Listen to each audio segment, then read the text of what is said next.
کہ پیشاب سے انسان ناپاک نہیں ہوگا، پیشاب سے کپڑا ناپاک ہو جائے گا، وہ بھی جتنے کپڑے پر پیشاب لگے گی اتنا کپڑا ناپاک ہوگا، نہ کہ پورا کپڑا اور نہ ہی انسان. ٹھیک ہے، یہ مسئلہ بہت لوگوں کو سمجھ میں نہیں آتا ہے. آپ پورا مسئلہ صحیح طریقے سے سمجھ لیں گے تو پھر یہ دقت نہیں آئے گی. جیسے کہ میں نے پہلے مسئلہ بیان کیا تھا نا کہ پیشاب سے انسان ناپاک نہیں ہوتا ہے، کیسے کیا حالت ہوگی، تو اس سب کی وضاحت کر دی تھی. لیکن پھر بھی اس کے بعد بھی نہ جانے کتنے لوگوں نے پوچھا کہ حضرت ایسا کیا ہے، یہ ہو جائے تو ایسا کیا، پیشاب سے کیسے ناپاک نہیں ہوتا ہے. آج تک تو مسئلہ سنا نہیں، ہم نے نہیں سنا، یہ آپ کی غلطی ہے. اکثر میں بتاتا ہوں کہ اکثر لوگوں کو یہ مسئلہ نہیں معلوم ہوگا کہ پیشاب سے انسان کیسے ناپاک نہیں ہوتا ہے. مان لیجئے کہ آپ جا رہے ہیں کہیں پہ، پیشاب لگی آپ کو، آپ نے پیشاب کی، اب نہ ہی آپ کے پاس پانی تھا، نہ ہی کوئی ڈھیلا تھا، کوئی ایسا کپڑا بھی نہیں تھا کہ جس سے آپ استنجا کر سکتے، تو وہاں پر کیا کریں گے، ایسے اٹھ جائیں گے. تو اب یہاں پر سوچنے والا تو یہ سوچے گا کہ بھائی ناپاک ہو گیا بندہ، کہ اس نے تو استنجا ہی نہیں کیا، نہ ہی کپڑا استعمال کیا، نہ ہی ڈھیلا، نہ ہی پانی. تو اب ایسے اٹھنے والا، پیشاب کرنے والا ایسے اٹھ گیا تو یہ ناپاک ہو گیا ہوگا. نہیں، پیشاب سے انسان ناپاک نہیں ہوتا ہے. اب کیا ہوگا کہ اگر جتنے قطرے کپڑے پر لگ گئے تو کپڑا ناپاک ہو گیا، انسان ناپاک نہیں ہوا بلکہ کپڑا ناپاک ہوا، تو کپڑے کو دھل لیں گے، کپڑا پاک ہو جائے گا. اب یہ انسان اگر چاہے نماز پڑھنا تو نماز پڑھ سکتا ہے، لیکن اس سے پہلے اس کے لیے بہتر ہے کہ ایک بار پانی سے استنجا کر لے، تاکہ کہیں پر اگر پیشاب لگی ہوئی ہو تو وہ صاف ہو جائے، پیشاب کے قطرے کہیں پر لگے ہوں تو صاف ہو جائے. اس کے بعد یہ نماز بھی پڑھ سکتا ہے، وضو بھی کر سکتا ہے، یہ چیزیں ٹھیک.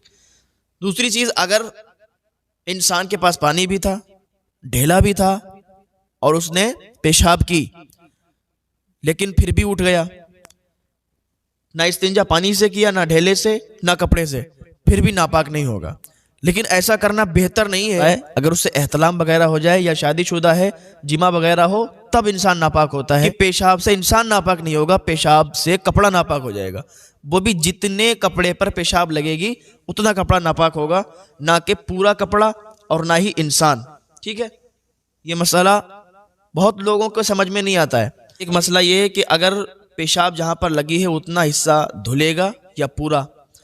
دیکھو، پیشاب جہاں پر لگی ہے، پیشاب کے قطرے جہاں پر لگے ہیں، اگر اتنا حصہ آپ بہتر طریقے سے دھو لیں گے، اتنا حصہ آپ صاف کر لیں گے پانی سے، تو اتنا حصہ ہی دھلنا پڑے گا. اگر پورے کپڑے پر پیشاب کے قطرے ہیں، پیشاب کے چھینٹے ہیں، تو پورا کپڑا دھلنا پڑے گا. تو پیشاب جہاں پر لگی ہوگی اتنا ہی کپڑا دھلنا پڑے گا، نہ کہ پورا کپڑا دھلنا پڑے گا. وہ آپ کی مرضی ہے، اگر آپ چاہتے ہیں تو پورا کپڑا ہی دھل لیں تو یہ زیادہ بہتر ہے، زیادہ افضل ہے. دوسرا ایک سوال یہ ہے کہ دودھ پیتے بچے کا پیشاب پاک ہوتا ہے یا ناپاک. دیکھو، دودھ پیتا ہوا بچہ ہو یا کھانا کھاتا ہوا بچہ ہو، پیشاب جو ہے سب کا ناپاک ہی ہوتا ہے. پیشاب ناپاک ہوتا ہے، پیشاب سے انسان ناپاک نہیں ہوتا ہے. پیشاب اگر انسان کے کپڑے پہ گر جائے گا تو انسان کا کپڑا ناپاک ہو جائے گا. اب دودھ پیتا بچہ ہو یا کوئی بھی بچہ ہو، اگر وہ پیشاب تمہارے کپڑوں پہ کر دے گا تو تمہارے کپڑے جو ہے ناپاک ہو جائیں گے. وہ بھی پورے کپڑے ناپاک نہیں ہوں گے، جہاں پر پیشاب کرے گا اتنی جگہ ناپاک ہوگی، اتنی جگہ کو آپ دھل لیں، آپ کا کپڑا پاک ہو جائے گا. ٹھیک.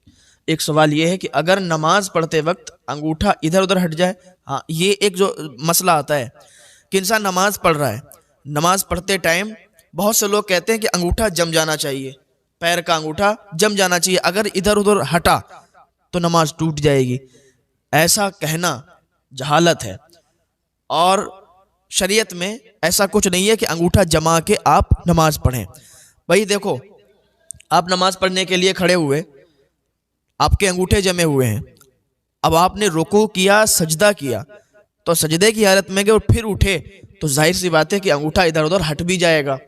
تو یہ تو ذہن میں بھی بات نہیں آ رہی کہ انگوٹھا جمع ہی رہنا چاہیے. تو ایسا کوئی مسئلہ نہیں ہے کہ انگوٹھا جمع رہنا چاہیے، اگر انگوٹھا ہٹ گیا تو نماز ٹوٹ جائے گی، ایسا کچھ نہیں ہے.